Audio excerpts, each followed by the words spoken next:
শুনুন, আপনি যতবার হেরে গেছেন ততবারই আপনার ভেতরে নতুন একটা শক্তি জন্ম নিয়েছে। কিন্তু সমস্যা হলো, অনেকেই সেই শক্তিটা ব্যবহার করে না।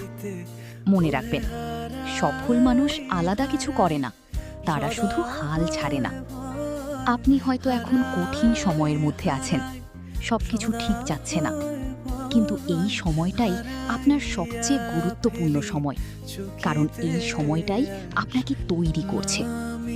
যদি আজ আপনি থেমে যান, তাহলে আপনি কখনোই জানতে পারবেন না আপনি কতটা দূর যেতে পারতেন। ব্যর্থতা কোনো শেষ না, এটা একটা শিক্ষা। আর শিক্ষা ছাড়া সফলতা আসে না। তাই ভয়কে জয় করুন, অজুহাত বন্ধ করুন, আর কাজ শুরু করুন। ছোট হলেও শুরু করুন, ধীরে হলেও এগিয়ে যান। কারণ একদিন এই ছোট ছোট চেষ্টাই বড় সফলতার গল্প লিখবে। আপনার ভবিষ্যৎ আপনার আজকের সিদ্ধান্তের উপর নির্ভর করছে। তাই সিদ্ধান্ত নিন, আপনি থামবেন না, আপনি হার মানবেন না, আপনি এগিয়ে যাবেন।